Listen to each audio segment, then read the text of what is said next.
Vaibhav, how are you? Good evening, sir. I'm well. Thank you so much for asking. अच्छा, तो is this the first time you are appearing for the interview?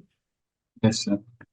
ठीक है, तो what we'll do is कि आपके डैफ का basic discussion कर लेंगे।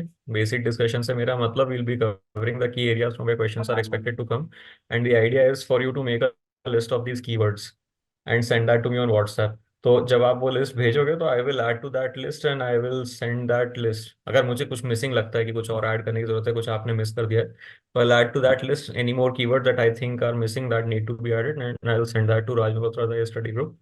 They will develop a question bank for you. तो उस क्वेश्चन बैंक में you can find HR questions, situational questions, current affairs topics that you might need to prepare for the interview, और opinion based questions and obviously 1500 plus DAF based questions के आसपास आपको मिल जाएगा। तो जब वो मिलता है तो आई वुड सजेस्ट कि रिसर्च करना ही about each and every topic. सिर्फ ऐसा नहीं है कि वही मेंस वाले नोट्स रिवाइज करके चलेगा इंटरव्यू गाइडेंस के लिए भी, या इंटरव्यू के लिए, इंटरव्यू प्रिपरेशन के लिए। तो वही मेंस वाला सुपरफिशियल नोट्स का coverage will be necessary but not sufficient. उसके दम पे अच्छा स्कोर नहीं आएगा आपका इंटरव्यू में। अदरवाइज फिर होता ये है कि लोग मेंस वाले नोट्स रिवाइज करके चले जाते हैं, देन जैसे कि हमने तो 18 क्वेश्चन आंसर कर दिए 20 में से, and then they expect a good score. और पैनल मेंबर्स को लगता है कि ऐसे तो सारे ही कैंडिडेट्स आ रहे हैं, ये आंसर तो सारे कैंडिडेट्स दे सकते हैं, so what is so special. तो वो डिफरेंस आ जाता है। इस चीज का ध्यान रखना कि अगर if you are not able to contribute to the discussion anything new that the panel members might not have heard, that is the best case scenario, or at least that the other candidates might not be telling। अगर वही का वही कहानी आप बता रहे हो जो सब लोग कह रहे हैं, तो what is so special about you, how would your discussion stand out, and why would the candidate, or why would the panel members reward you? ठीक है, तो इस चीज का जरूर ध्यान रखना। उसके बाद देखो, अगला ये है, जब क्वेश्चन बैंक मिलेगा, रिसर्च करोगे, articles, editorials, reports, committee suggestion, solutions, ये सब पढ़ोगे, है ना। उसके बाद ट्राई टू मेक श्योर कि you narrow down to the sub topics of your DAF that are your areas of strength, जहां पे आप चाहोगे कि पैनल मेंबर्स आपसे बात करें। Think of your life instances which are related to these sub topics that you might want to bring up in the conversation. Think of innovative models that you would want to convey, or you would want to quote in the conversation, जिससे थोड़ा lively conversation हो, थोड़ा interactive conversation. ऐसा नहीं कि वही जो GS वाला एस्पेक्ट है, वही मेंस वाला आंसर है, वही हर कोई बताता जाए। ठीक है, उसको आप ऐसे भी यूज कर सकते हो कि जो कॉन्वर्सेशन एट हैंड चल रहा है, you can try to link that conversation with the topics of your DAF. उससे क्या होगा, कई बार फॉलो अप क्वेश्चन उसी चीज पे आ जाता है जो आखिरी चीज आप बोलो। ठीक है, तो आपने मान लीजिए टॉपिक ऑफ कॉन्वर्सेशन को थ्रू योर लिव्ड एक्सपीरियंसेस, या गवर्नमेंट की स्कीम्स, या कोई इनोवेटिव मॉडल, या कोई perspective article, editorial report, topics interlink होते हैं ना। तो आपने कॉन्वर्सेशन पे जो चल रहा है टॉपिक, उसको आपने डैफ के किसी टॉपिक से लिंक कर दिया, और फॉलो क्वेश्चन उसी पे आ गया, तो अच्छा कॉन्वर्सेशन बना पाओगे। तो उसमें you will come out on top. समझ रहे हो, उसमें अच्छा कॉन्वर्सेशन बनाओगे, अच्छा पर्सपेक्टिव दोगे। ऐसे तीन चार भी कॉन्वर्सेशन आपने बना दिए, 30 क्वेश्चन आपसे पूछे इंटरव्यू में, आपने उसमें से 8-10 टॉपिक्स में ऐसे लिंकेज कर पाए, उसमें तीन चार में फॉलो क्वेश्चन आ गया और डिस्कशन बन गया, ऐसे तीन चार भी डिस्कशन बन गए, तो your score will shoot up 180, given that you don't mess up other parts, HR questions में गड़बड़ ना कर दें, आर्ग्यूमेंट ना कर दें। तो अगर तीन चार डिस्कशन बना रही है, बाकी एवरेज भी चला गया, तो अच्छा खासा 180 के ऊपर स्कोर आ जाता है। ठीक है, तो with that being said, I we can begin with the discussion. One more thing, एक डिस्कशन ग्रुप जरूर बना लेना। नहीं बनाया हो तो अब बना लेना। When is your interview? 14 March. तो अब लेस देन 2 वीक्स। तो स्पीकिंग प्रैक्टिस डेली शुरू कर दीजिए, अभी अगर नहीं कर रहे हो तो। Mock interviews will not be sufficient. ठीक है, स्पीकिंग प्रैक्टिस डेली शुरू कर दीजिए। Try to speak for 1 hour at least every day. अगर डिस्कशन ग्रुप नहीं है तो प्रीवियस ईयर ट्रांसक्रिप्ट उठा के start speaking by yourself, record yourself on the phone. Previous year क्या, इस साल की भी आ गई अब तो, you can very well we can very well use that. तो start speaking by yourself, record yourself on the phone. और ऐसे ही नहीं, जो आपके डैप से रिलेटेड टॉपिक्स हैं, जो जनरल स्टडीज के टॉपिक्स हैं, उसके बारे में भी बोलने की प्रैक्टिस करना। Speaking practice there will help you to handle unpredictable and random questions which are bound to come in the interview. सारे क्वेश्चंस आपके एंटिसिपेटेड नहीं होंगे, तो अगर थोड़ा जनरल स्टडीज के टॉपिक्स को हैंडल करने की प्रैक्टिस डालोगे, तो जो अनप्रेडिक्टेबल रैंडम क्वेश्चंस आते हैं ना, वो आपको हैंडल करने की प्रैक्टिस रहेगी। अदरवाइज फिर you will be taken aback कि अब इसमें क्या बोलें, और things might not strike you at that very moment if you have not done proper speaking practice for random questions। अगर थोड़ा जीएस वाले क्वेश्चंस के बारे में भी आप स्पीकिंग प्रैक्टिस करते रहोगे, तो you will be able to handle these questions, because आपका जो मेंस वाला कंटेंट था that will be on your finger tips. Otherwise लोगों को ऐसा होने लगता है कि यार मेंस में तो बहुत ध्यान आता था, अब तो ध्यान ही नहीं आ रहा है। ऐसा नहीं होना चाहिए। ठीक है, और आपके पास पूरा जीएस रिवाइज करने का तो टाइम भी नहीं है। तो ये practicing speaking from the current transcripts, daily transcripts, can be a good way to revise your mains वाला content as well. रिवाइज तो क्या, रिकलेक्ट करने का ज्यादा अच्छा तरीका होगा। ठीक है। विद दैट बीइंग सेड, कि पहली चीज आपको जो पढ़ना पड़ेगी डायफ में, that is your own name, की meaning of your name, prominent personalities by that name, their contribution to public life, what did you learn from them, how did you apply that in your life, what can you bring from that to civil service. अगली चीज होगी आपका date of birth and the date of your interview. तो anything important that happened on the date of your birth and the date Sir, of your interview. voice is cracking, sir. I'm sorry. I'm sorry, but your voice is cracking, sir. Actually there might be a problem of network at your end, because मैं तो wifi पे हूँ। Now it is fine. Okay. Anyway, हाँ, तो date of birth and the date of your interview. So anything important that happens on the date of your birth and the date of your interview will become important by default if it pertains to Indian history, geography, polity, economy, culture and current affairs. ठीक है। उसके बाद फिर other than that you can go to Wikipedia and you can, Wikipedia है online, and you can find out important events that happened on the date of your birth and the date of your interview. उसमें से pick and choose, वो सब choose कर लेना जिसमें आप comfortable हो बात करने में। तो अगर आपको ऐसा ओपन एंडेड क्वेश्चन मिलता है कि आज क्या इंपॉर्टेंट हुआ था, या आपके डेट ऑफ बर्थ पे क्या इंपॉर्टेंट हुआ था, तो उसमें you can direct the conversation. ठीक है। उसके बाद आपका उत्तर प्रदेश। तो whenever there are places in your डार्क, you need to prepare on the lines of society, geography, economy, polity, history, culture, current affairs, salient issues. Uttar Pradesh में मंडल कमंडल की पॉलिटिक्स वाला जो बोलते हैं वो भी लग सकता है कि वो क्यों होता है, do you agree with that और नॉट। आजकल न्यूज में टर्म चलाने लग गए हैं, बुलडोजर जस्टिस, तो what is that about, do you agree with that और नॉट। बीमारू है कि नहीं उत्तर प्रदेश, बाइफर्केशन हुआ था उत्तर प्रदेश का, है ना, 22 साल से 23 साल से ज्यादा हो गए हैं, तो बाइफर्केशन हुआ था, has that been beneficial for the two states और not, how are the two daughter states doing. और बाइफर्केशन होने की जरूरत है क्या उत्तर प्रदेश का, ये जो पूर्वांचल एरिया है इसको अलग करने की जरूरत है क्या, ईस्ट और वेस्ट में डिस्पैरिटी क्यों है, गंगा रिवर क्लीनिंग के लिए क्या इनिशिएटिव्स लिए, अदरवाइज फिर क्राइम कंट्रोल के लिए, लॉ एंड ऑर्डर में क्या इनिशिएटिव्स लिए। देन उत्तर प्रदेश में दे कैन ऑल्सो आस्क कि आपके डिस्ट्रिक्ट का वन डिस्ट्रिक्ट वन प्रोडक्ट क्या है, ranking of Uttar Pradesh in indices of central government. अब उत्तर प्रदेश के स्टेट सिटी डिस्ट्रिक्ट किसी की भी रैंकिंग आ सकती है, कोई जरूरी नहीं है कि सिर्फ उत्तर प्रदेश ही हो, कहीं सिटीज की आती है, डिस्ट्रिक्ट्स की भी रैंकिंग आती है, तो वो देखना पड़ेगा आपको। उसके बाद फिर उत्तर प्रदेश में दे कैन आस्क यू कि prominent freedom fighter, social reformers कौन कौन रहे थे, है ना। उत्तर प्रदेश में मेजर टूरिस्ट डेस्टिनेशंस क्या है, एचडीआई रैंकिंग क्या है।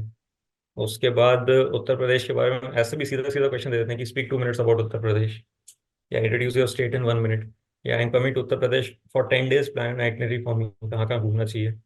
फिर your optional subject is sociology. तो सोशियोलॉजी ऑप्शनल सब्जेक्ट है, ग्रेजुएशन सब्जेक्ट इलेक्ट्रॉनिक्स। ओके। ठीक है। तो सोशियोलॉजी में initiatives taken by government of India for welfare of vulnerable sections like SC, ST, OBC, senior citizen, children, women और LGBT community, slum dwellers and डेस्टिट्यूट्स, है ना। उसके बाद फिर डिफरेंटली एबल्ड पीपल और उनके लिए क्या क्या इनिशिएटिव्स हैं। फिर थिंकर्स इन सोशियोलॉजी पे भी जा सकते हैं कि एम एन श्रीनिवास कौन थे,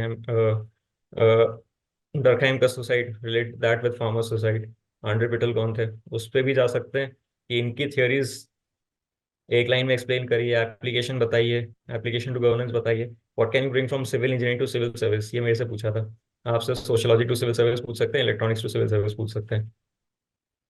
इलेक्ट्रॉनिक टेक्नोलॉजी से सोशल डोमेन, मतलब इलेक्ट्रॉनिक टेक्नोलॉजी सोसाइटी में कैसे इक्वालिटी आ सकती है या इनइक्वालिटी आ सकती है, इलेक्ट्रॉनिक टेक्नोलॉजी से कैसे क्राइम्स हो सकते हैं, मतलब आपके दो सब्जेक्ट के बीच में कॉमनलिटीज, वो जरूर सोच लेना। उसके बाद फिर एप्लीकेशन ओरिएंटेड क्वेश्चंस की, can you sociologically explain the savings pattern in the country, reason for crimes against women in the country, sociologically explain the blood donation in the country, क्यों ब्लड डोनेशन या organ donation कम रहता है, materialistic होती जा रही है क्या सोसाइटी, इंडिविजुअलिस्टिक होती जा रही है तो क्या रीजंस हैं, कैसे उसको टैकल कर सकते हैं। उसके बाद फिर your father is district homeopathic medical officer, है ना, तो इससे आयुष सिस्टम्स ऑफ मेडिसिन पे जा सकते हैं कि आयुष सिस्टम्स ऑफ मेडिसिन का ओरिजिन क्या है और मिशन सत्यम क्या है, उसको प्रमोट करने के लिए क्या इनिशिएटिव्स हैं। Central council for research in homeopathy, पता है क्या है ये, उसका भी Yes, लेटेस्ट sir. रिसर्च क्या है, क्या लेटेस्ट आउटकम्स है इनका, क्लिनिकल ट्रायल्स, जो एलोपैथी वाले क्लिनिकल ट्रायल्स होते हैं that doesn't work for Ayush. तो क्या कर सकते हैं, इनकी क्रेडिबिलिटी स्टैब्लिश करने के लिए गवर्नमेंट की क्या इनिशिएटिव्स है, क्या लिटरेचर है, फिर होम्योपैथी का बेसिक फिलोसफी क्या है, फिर इससे हेल्थ केयर में गवर्नमेंट की स्कीम से भी जा सकते हैं। क्योंकि you are not a doctor तो आपसे टेक्निकल नहीं पूछेंगे, बट जीएस वाला एस्पेक्ट तो जरूर पूछ सकते हैं कि आयुष्मान भारत क्या है, और पोषण अभियान क्या है। ठीक है। फिर ड्रग्स वाला जो सिस्टम था पूरा, कि आईपी इश्यूज, और फिर जेनरिक मेडिसिन ट्रिप्स वाला इशू, और आयुष प्रैक्टिशनर्स को ब्रिज कोर्सेज देके मेडिकल फील्ड में मतलब एलोपैथी प्रैक्टिस करने का परमिशन होना चाहिए कि नहीं होना चाहिए, मेडिकल एजुकेशन में क्या रिफॉर्म्स होना चाहिए। ठीक है। उसके बाद आपके सब्जेक्ट इलेक्ट्रॉनिक्स, इलेक्ट्रॉनिक्स के साथ देखो दिक्कत ये है कि कई बार इलेक्ट्रॉनिक्स और इलेक्ट्रिकल को सेम मान लेते हैं लोग। कई कॉलेजेस में तो कोर्सेज भी इंटरचेंजेबली पढ़ा देते हैं। तो पैनल में इलेक्ट्रॉनिक्स से भी क्वेश्चन आएंगे और इलेक्ट्रिकल से भी आ जाएंगे, उसकी उम्मीद कर लेना, मतलब expect question from electrical to be asked you. But the good thing is that you should prepare from the aspect of what an educated aware layman might ask rather than special technical stuff। थोड़ा सा AC DC transmission और step up step down induction motor ये सब जरूर पूछ सकते हैं technical में। अदरवाइज फिर energy security, renewable energy, non renewable energy, energy mix of India, initiatives taken to promote non renewable energy, initiatives taken to reduce import dependence, initiatives taken to promote renewable energy and initiatives taken to reduce import dependence on non-renewable energy, energy efficiency। फिर 2070 का target, 2030 का target है ना, ethanol blending, nuclear energy को promote करने के लिए initiatives, offshore wind energy policy, hydro power policy, national solar mission. ठीक है। उसके बाद फिर Saubhagya scheme, Uday one Uday two, discom reforms, ये सब पे इलेक्ट्रिकल से जा सकते हैं। इलेक्ट्रॉनिक्स काफी बड़ा डोमेन होता है from interview point of view. Electronics से ई व्हीकल्स भी आ सकता है, कि battery technology, FAME one FAME two, electric mobility mission plan. फिर उसके बाद इलेक्ट्रॉनिक्स से देखें going to communication as well. आपने वैसे भी सिग्नल्स एंड सिस्टम्स लिखा है, उसका कंप्यूटर प्रोग्रामिंग भी लिखा है, उस पर आएंगे। इलेक्ट्रॉनिक्स से देखें go into 4G 5G 6G, क्या डिफरेंस है, क्या लेटेंसी रिड्यूस करने के लिए इनिशिएटिव्स हैं, लेटेंसी रिड्यूस कैसे होती है 5G से 6G में, और अलेजिड हेल्थ केयर इम्पैक्ट्स कुछ होते हैं 5G के, प्रूवन है कि नहीं होता उसमें, why there is some fear साइकोसिस एसोसिएटेड विद दैट। उसका इकोनॉमी पे इम्पैक्ट, रोल आउट क्यों डिले हुआ। फिर ई व्हीकल्स में तो बता ही दिया। ई वेस्ट में भी जा सकते हैं इलेक्ट्रॉनिक्स से। E waste management tools, initiatives taken to handle e waste, how can what can be the scientifically sound way of disposal of e waste. फिर AI, AR, VR, internet of things, big data, cyber security, blockchain, crypto currency, क्योंकि ये सब इसके electronics के associated domains हैं, और बेसाइड्स आपने computer programming भी लिखा ही हुआ है। ठीक है। उसके बाद फिर इलेक्ट्रॉनिक्स से they can go into obviously electronic manufacturing in India, PLI scheme या phase manufacturing programme, electronics manufacturing के लिए प्रमोशन के लिए initiatives, e governance, personal data protection act and EU GDPR, digital services act of EU and e governance mission of India, digitisation promote करने के लिए initiatives, digital India क्या होता है, इस सब पे भी जा सकते हैं। उसके बाद you were in the private sector and you were in Mumbai, तो मेरे से पूछा था compare and contrast the social structure of Bhopal and Kanpur, क्योंकि मैं भोपाल से था, कानपुर में पढ़ाई। आपसे बोल सकते हैं कि नोएडा एंड मुंबई। ठीक है। अदरवाइज आपने डिस्ट्रिक्ट जो लिखा है मुरादाबाद एंड मुंबई, फिर मुंबई के सेलिएंट इश्यूज की, मुंबई में अर्बन डेवलपमेंट हो गया, फ्लडिंग हो गया, 26/11 अटैक्स हो गया, और ट्रांसपोर्टेशन हो गया, अर्बन ट्रांसपोर्टेशन हो गया, why do want to come from private sector to civil service. ठीक है। फिर मुंबई में फाइनेंशियल कैपिटल कैसे बना मुंबई इंडिया का, what is the reason for that. फिर बिजनेस डेवलपमेंट रिप्रेजेंटेटिव, तो what was your role as a business development representative, how did you build interpersonal relations, governance में क्या ला सकते हो प्राइवेट सेक्टर के एक्सपीरियंस से, in terms of work ethic, work culture, service delivery, technology, e governance. उसके बाद आपके coming to your DAF two, 2017 में ग्रेजुएट हुए, just a second let me just go back to DAF one. कितने साल काम किया आपने 2017 से 2019, तो a little less than 2 years. 2019 से you have been writing right, 2022 23। तो फिर ये क्वेश्चन पूछ सकते हैं 2017 से इतना टाइम लगा दिया, 19 से लेके 24 आ गया, अभी तक क्यों इतना टाइम लगा रहे हो। ये क्वेश्चन आ सकता है। दूसरा ये आएगा, आ सकता है मतलब आएगा तो नहीं बोल सकते, कि कॉलेज स्कूल से 10th क्लास से कॉलेज में डिक्लाइन हुआ, कि 9.2 से 82 से 6.5, तो what is the reason for that. मेरा 10th से 12th में जो डिक्लाइन था वो आपसे थोड़ा ज्यादा था, इसलिए उस पर क्वेश्चन भी आ गया था, कि मैं 90 से 78 पे चला गया था, 91 90 से 78 पे चला गया था, तो मेरे से पूछ लिया था कितना परसेंटेज क्यों डिक्लाइन हो गया आपका। तो be prepared for that from your college perspective. ठीक है। तो उसके बाद best delegate at Sharda model united nations on role of WHO in handling Ebola virus outbreak. देखो, एक तो मॉडल यूनाइटेड नेशंस हो गया, एक डब्ल्यूएचओ हो गया, और एक पैंडेमिक हो गया, एपिडेमिक्स एंड पैंडेमिक्स। ये तीन टॉपिक हैं इसमें। तो United Nations, League of Nation, United Nations, Atlantic Charter, फिर UN charter, UN United Nations का role in preventing the third world war, success and failure of United Nation, role of India in United Nations, reforms of United Nation, UNSC का reform. ठीक है। उसके बाद फिर WHO, WHO की criticism, WHO का contribution till now. ठीक है। Major initiatives for WHO, what is the world health program. उसके बाद what were the controversies associated with WHO in Ebola और कोविड।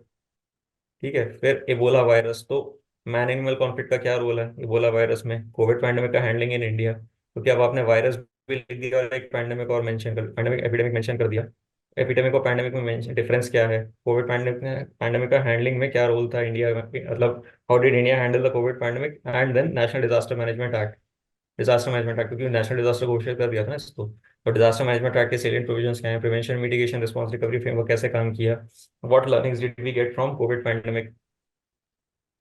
को founder of people environment club in college.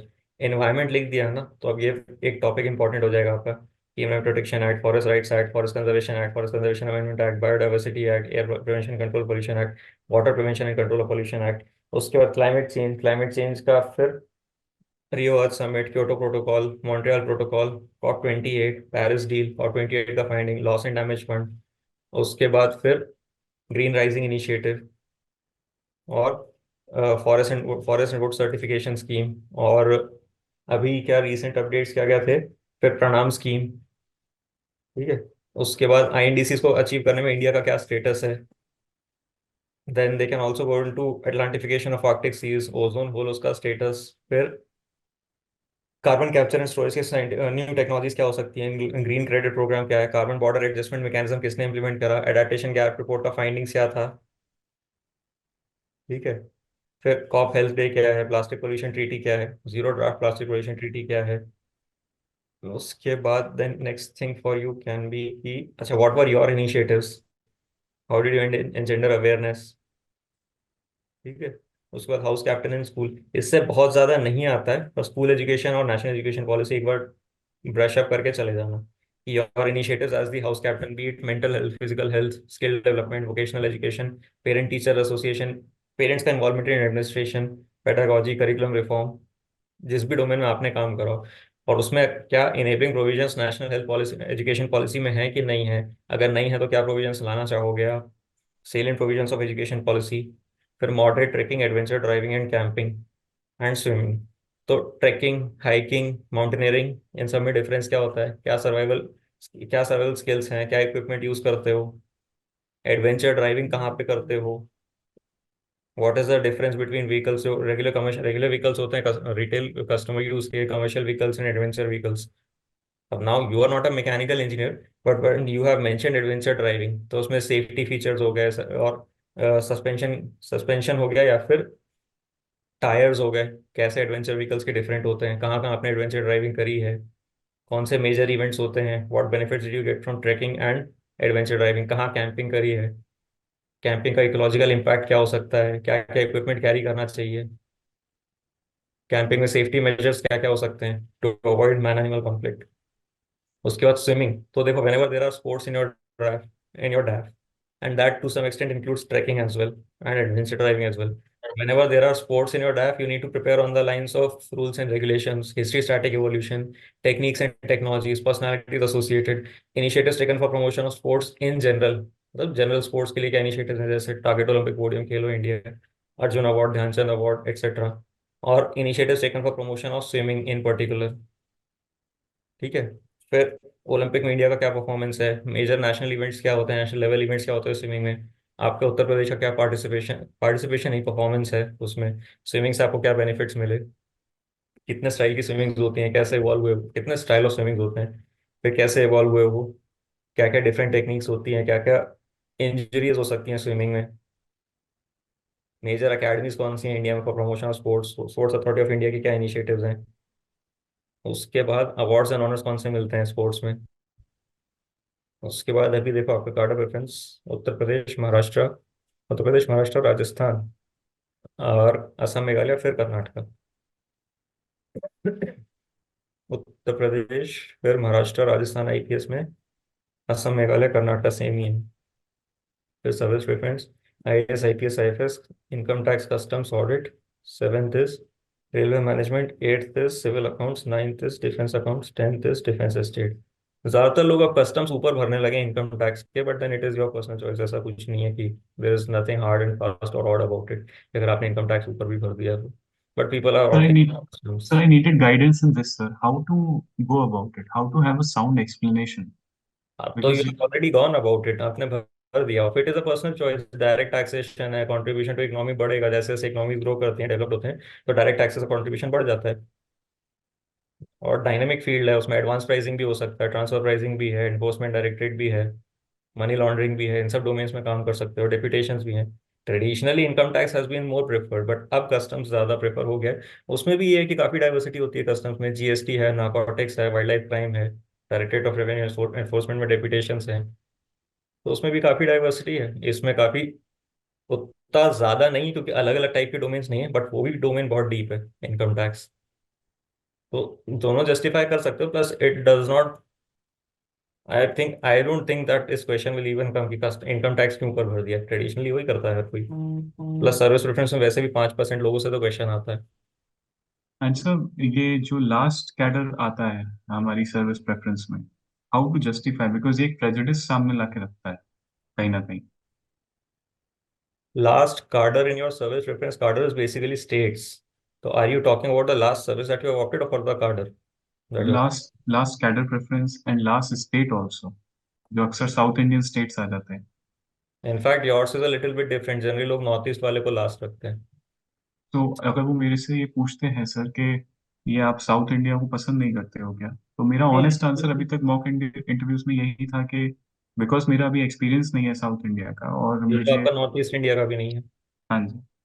पर वो actually क्या है कि जो मुझे ट्रैकिंग एक्सपीरियंसेस पसंद है और जो मेरा पर्सनल एप्टीट्यूड है नेचर के प्रति, तो इस वजह से I had a bias favourable towards north eastern India, तो वो विच तो इज नॉट कर्नाटका में भी वेस्टर्न घाट्स हैं। राइट। वो यही यही। बोल तो वो भी बोल सकते हैं कि कर्नाटका में भी हिल स्टेशन हैं। तो how to sir defend it? Because मेरा मन तो ये कर रहा था मैं सब में 99 भर दूं, लेकिन फिर मेरे टीचर्स ने गाइड करा कि वो बॉर्डर लाइन एरोगेंस हो जाएगी। एरोगेंस वाली बात नहीं है, जैसे ही 99 आता है आइट्रेशन भी रुक जाता है सर्विस प्रेफरेंस में। सर्विस कार्डर लोकेशन में आइट्रेशन भी रुक जाता है, फिर बाकी सबको कार्डर लोकेट होंगे, फिर आप उठाए जाओगे, तो दैट इज वेरी रिस्की।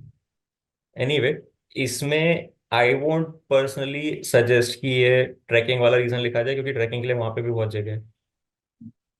तो you want sir, to justify, तो व्हाट तो हमें exactly is your reason? Unknown, unknown तो आपके लिए ये हिमाचल प्रदेश, पंजाब और सब उत्तराखंड कुछ भी ही है। है। राइट। उत्तराखंड गए हो कभी? राइट। ये उत्तराखंड तो गया हूँ। अच्छा, तो हाँ। अननोन वाला भी जस्टिफाइबल नहीं है ना, लॉजिकली भी सही नहीं है। मतलब आपने खुद राइट। तो सोचा होगा कि असम कभी गए हो, सिक्किम गए हो? सर जेन्युइनली मैंने सच बता रहा हूँ, मैं तो सोचने की कोशिश करी थी कि मैं कैसे जो है भरूं, पर मेरे दिमाग में आंसर नहीं आ रहा था। उत्तर प्रदेश का आंसर भी इसलिए आ रहा था क्योंकि वो मैंने देखी है यहाँ की प्रॉब्लम्स, तो मेरा वो मन तो करता। ठीक है, उत्तर प्रदेश, उत्तर प्रदेश, मध्य प्रदेश, राजस्थान, महाराष्ट्र, ये सब तो समझ में आता है। नॉर्थ ईस्ट और इसके बीच में what was your logical reason? क्योंकि 90% से ज्यादा लोग नॉर्थ ईस्ट वाले को फोर्थ पे रखते हैं, people who are from UP, fourth पे नहीं फिफ्थ पे रखते हैं। सर मेरा जो पर्सनल रीजन था वो शायद एक्सप्लेनेबल नहीं है। मेरा पर्सनल रीजन थोड़ा सा पेट्रियाटिज्म था इसमें, क्योंकि जो नॉर्थ ईस्ट है वो बड़ा ही फीबल तरीके से कनेक्टेड है मेनलैंड इंडिया में, और मैं अपने आप को एक बहुत ही एम्पैथेटिक ऑफिसर मानूंगा सर, प्रोस्पेक्टिव। तो मुझे ऐसा लगता है, this may be my fantasy, weird fantasy, कि मेरे जैसों की जरूरत होगी सर वहाँ पे, ऐसा मुझे लगता है। तो मेरा मन तो सिर्फ इसलिए था कि इतना दूर है वो, तो वहाँ पे अगर कोई एडमिनिस्ट्रेशन करने वाला एम्पैथेटिक पहुंच जाएगा तो मैं हेल्प कर पाऊंगा। तो ऐसा मेरे दिमाग में था, पर how to explain it sir, कि ये चीज प्लॉजिबल भी लग जाए, तो आप लॉजिकल भी। एक्सप्लेन कर दोगे तो फिर मैं तो वो पूछता कि नॉर्थ ईस्ट को फर्स्ट डाल देते, राइट। तो उसमें सर ये आ गया कि उत्तर प्रदेश देखा हुआ है और यहाँ की प्रॉब्लम्स बिल्कुल सेकेंड डाल सामने। देते, थर्ड डाल देते। वहां पे लैंग्वेज बैरियर का सोचा था सर, कि तो प्लग एंड दोनों प्ले। हाथों में लड्डू थोड़ना रखोगे, तो right. That means this is not your entire reason. Right. Right. Right. This means this is one of the factors that you considered, but this is not the top priority factor, है कि नहीं? हम्म। अगर आपको ये था कि नहीं मुझे नॉर्थ ईस्ट में ही काम करना है चाहे जो भी हो जाए, तो आप उसको हम्म। फर्स्ट डाल देते। देखो, HR क्वेश्चंस का बना बनाया आंसर तो मैं नहीं दूंगा, फैक्टर हम्म। बता देता हूँ क्या होना चाहिए। It should hmm. Be consistent with your डैफ, है ना? कि आपने जो लिखा है ऑन पेपर वैसा लगना चाहिए कि हाँ ये बंदा ये सोचेगा। It should be consistent with your cross questioning, मतलब क्रॉस क्वेश्चनिंग हो तो ऐसा नहीं कि इनकंसिस्टेंट कुछ बोलते हैं, और यही सबसे ट्रिकी होता है। और क्रॉस क्वेश्चनिंग में इनकंसिस्टेंट जैसे ही बोलते हैं उनको समझ में आ जाता है कि सच नहीं बता रहे हैं या फिर सच सोचा ही नहीं है खुद से। तो ये बोल सकता हूँ सर, सच बता सकता हूँ कि मैंने नहीं सोचा था। वर्स्ट केस सिनेरियो वही है, पर जब नहीं वर्स्ट सोचा केस। था when you had all the time. मतलब it is better than lying but it does not help your cause. झूठ तो बोलना ही मत, बट अगर कुछ नहीं है तो यही बोल सकते हो। मतलब in the domain of acceptable answers this is the worst answer that you can give कि मैंने नहीं सोचा था। फिर वो तो अनएक्सेप्टेबल आंसर शुरू हो जाएंगे कि झूठ बोले अगर। ठीक है, क्योंकि how could you have not think about it, how could you have not thought about it, it is going, can determine, not going but it can determine the next 30 years of your life. अगर वो बोल देंगे interview में फिर क्या बोलोगे? वो तो सही बात है। हम्म। तो HR क्वेश्चंस में, like I said, consistent with your profile, consistent through cross questioning, honest, not idealistic and not having clichéd words. Reasons clichéd हो सकते हैं, जो हर कोई जिसका रीजन है, हर कोई जो हर किसी का जो रीजन है वो आपका भी हो सकता है, बट क्लीशेड वर्ड्स मत यूज करना। अब I can give you 4 reasons for this, but then वो आप डिफेंड नहीं कर पाओगे, इंटरव्यू में क्रॉस क्वेश्चनिंग में फंस जाओगे। फिर भी सर क्या रीजंस होते अगर आप बोलते तो, इफ आई नया मे। एरिया एक्सप्लोर करना, नया कल्चर्स एक्सप्लोर करना। और फिर अगर उसमें कोई एक पूछे ये हो साउथ सकता तक। है कि सेंट्रल डिप्यूटेशन के अच्छे अपॉर्चुनिटीज होते हैं। सेंट्रल गवर्नमेंट का बहुत फोकस है नॉर्थ ईस्ट के डेवलपमेंट के लिए, तो काफी अपॉर्चुनिटीज मिलेंगी काम करने को। कुछ भी बोल सकते हो, बट बाद में अगला जो क्वेश्चन आएगा वो तो आपको झेलना है। और यहीं पे लोग खेल जाते हैं जो डैप डिस्कशन करते हैं, कुछ भी बता दिया कैंडिडेट को, वो जाके इंटरव्यू में परेशान हो रहे हैं। इसीलिए मैं आपको बना बना आंसर नहीं दे रहा था। Right, right, right. लेकिन मैं इस लाइन ऑफ थॉट पे सोच सकता हूँ। As long as you can handle the cross question. Right, right. Natural beauty है, काफी ट्राइब्स हैं, स्ट्रेटेजिक लोकेशन है, गवर्नमेंट का प्रायोरिटी है, एक्सप्लोर करने की अपॉर्चुनिटी है। मिनिस्ट्री ऑफ डोनर बनाई हुई है, और क्या लोग। और डेपुटेशन भी अच्छे अपॉर्चुनिटीज रहते हैं वहाँ पे, मतलब जल्दी डेपुटेशन मिलते हैं सेंट्रल गवर्नमेंट में। अच्छा। Sir, I had made notes of the current affairs of last 5 months, okay. and those notes are segregated topic wise but in the format of interview. So, what is the problem? no problem, sir. I'm just telling that I have done it this way. And most of the topics that you were saying, sir, somewhere I could resonate that, okay, this is in my mains notes, this is in my interview notes. तो मैंने So I नए was, topics तोड़ना बनाए हैं नए topics तोड़ना पता है। no, no, no. unless and until it could be related to your optional subject or graduation subject, पर वही का वही रिवाइज करना। और देखो मैंने बताया ना, मेंस नोट्स और interview notes, mains notes will be necessary but not sufficient. जो शुरुआत में बताया था वही चीज पे आगे घूम फिर के आप मेंस नोट्स के भरोसे जाओगे तो 165 लाओगे। इन डेप्थ रिसर्च भी करना पड़ेगा, वरना उनको यही लगेगा कि चलो एक और आ गया, एक और चला गया, सारे तो यही बताते हैं। इस चीज का खास ध्यान रखिए। ठीक है? और कुछ क्वेश्चन आपके दिमाग में? नहीं sir, I just actually this is the last thing that was bothering me now, कि मैं कैडर को कैसे डिफेंड करूंगा, क्योंकि अभी तक तो मेरा लॉजिक, पूरा फाइट जो थी वो करंट अफेयर्स को ही कैप्चर करने में थी। हम्म। मेरे जो न्यूज़पेपर थे वो इकट्ठे हो गए थे। अब जब वो चीज़ सॉल्व हुई है और मैं रिवाइज भी करने लगा हूँ करंट अफेयर्स, हम्म। मॉक इंटरव्यूज में भी ठीक परफॉर्म आने लगा था लास्ट तक अब। तो उसमें अब मेरे को डर यही लग रहा था कि मैं ये कैडर को कैसे डिफेंड करने वाला हूँ, क्योंकि ये एक्चुअली ऐसा है जिसमें मैंने खुद से ही झूठ ही बोला है एक तरह से देखा जाए तो। क्योंकि as far as choosing UP is concern, I had some logic, उसके आगे तो लॉजिक ही नहीं है। शुरू की 3 सर्विसेज के बाद चौथी सर्विस का लॉजिक नहीं है। तो वो मुझे सोचना पड़ेगा, वो मैं सोचूंगा। वो आंसर जब बनाओगे तब मेरे को देना, उस पर अपन डिस्कस कर सकते हैं। बने बनाए answer I can provide, but I would strongly suggest against using बने बनाए आंसर, वरना बहुत दिक्कत में फंसोगे। अभी बड़ा कंफर्टेबल हो जाओगे बट इंटरव्यू में फंस जाओगे। राइट। ठीक है, व्हाट एल्स?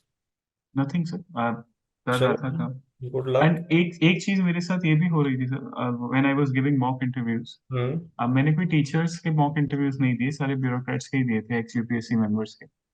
तो उसमें मेरे साथ एक्सट्रीम हो रहा है। मतलब मुझे 3 मॉक इंटरव्यूज में ऐसा मिला है कि उन्होंने कहा है कि ऐसा कैंडिडेट ही नहीं देखा। तो मैं बिल्कुल फ्लाई करने लगा उस इंटरव्यू के बाद। मत करना। और कुछ इंटरव्यूज ऐसे मिले थे सर जिसमें कि मुझे ये महसूस होने लगा कि वो उल्टा हो गया कि ऐसा कैंडिडेट ही नहीं देखा। सो एग्जैक्टली उल्टा कि हो जिस जाता है मॉक इंटरव्यूज में, you always have to take it with a pinch of salt. It is not entirely necessary कि हर मॉक जिसमें जाएं, I am not talking about only bureaucrats, but it is not entirely necessary कि हर mock जिसमें जाएं आपको relevant feedback भी मिले। कई बार फीडबैक मिलता है जो रेलेवेंट है बट अनवर्केबल है, मतलब सही है पर आप कर नहीं सकते उसके बारे में कुछ। जैसे मेरा आपने नोटिस करा होगा, बोलने का स्पीड थोड़ा ज्यादा है, तेज बोलता हूँ मैं, स्पीड में बोलता हूँ। और अब वो नहीं इंप्रूव हो रहा था तो नहीं इंप्रूव हो रहा था। 3 साल इंटरव्यू दिया, हर जिसमें मॉक में गया सबने ये बोला कि बेटा तेज बोलते हो, थोड़ा धीरे बोलो। कोशिश करी, कंटेंट खराब होने लगा। नहीं इंप्रूव हुआ तो नहीं हुआ। इसका मतलब ये नहीं है कि वो गलत बोल रहे हैं, इसका मतलब ये है कि इसका कर नहीं सकते, कुछ जाने दो। तो फीडबैक आपको रेलेवेंट एंड वर्केबल मिलेगा, रेलेवेंट एंड अनवर्केबल मिलेगा, और इरेलेवेंट भी मिलेगा। You have to be wise enough to be able to figure out कि रेलेवेंट और वर्केबल क्या है। सिर्फ उस पर एनर्जी लगाना, बाकी सबको छोड़ देना। ठीक है सर। Thank you sir. और ये जो आपका varying experience in mock interviews हो रहा है, उसका रीजन ये है कि अभी आपकी स्ट्रैटेजी खुद की नहीं बनी हुई है मॉक इंटरव्यू में क्या करना है। अभी आप you go as per the conversation goes. तो उनने अच्छे टॉपिक्स पूछ लिए जहाँ पे डिस्कशन बन गया तो बहुत अच्छा फीडबैक हो गया। उनने वो टॉपिक्स पूछ लिए जहाँ पे डिस्कशन नहीं बन पाया, वाइवा टाइप चला गया, तो अच्छा बुरा फीडबैक हो गया। अभी ये डिसाइड नहीं कर रखा है आपने कि किन टॉपिक्स में मुझे खींचना है इंटरव्यू। ये डिसाइड नहीं कर रखा है कि किसको किस डेप्थ में जाना है और जाने से रोक भी देना है। अगर अनकंफर्टेबल डोमेन में जा रहा है जहाँ पे डिस्कशन नहीं बना पाओगे, तो सेकंड आंसर के बाद बोल देना कि as of now this is what I know, I have to read further about it, I am sorry, before I can comment. तो जबरदस्ती टाइम खराब करके इंटरव्यू की क्वालिटी गिराने से अच्छा है ये पूरे टाइम दिमाग में रहना चाहिए कि क्या इस टॉपिक पे बात करके मुझे फायदा मिल रहा है कि नहीं मिल रहा है, और क्या मैं अपने टॉपिक्स ऑफ स्ट्रेंथ में डिस्कशन खींच पा रहा हूँ कि नहीं खींच पा रहा हूँ। क्या मैं ये सब क्वालिटीज जैसे ऑप्टिमिज्म, लीडरशिप और trainability, academic orientation, integrity, honesty और balance of opinion, aligned with constitution, ये सब चीज़ें दिखा पा रहे हैं कि नहीं दिखा पा रहे हैं, कंपैशन दिखा पा रहे हैं कि नहीं दिखा पा रहे हैं। उससे खुद के दिमाग में असेसमेंट होने लगेगा कि वाकई मैं कर पाता हूँ या फिर it is just a matter of luck कि उनने क्या क्वेश्चन पूछ लिए।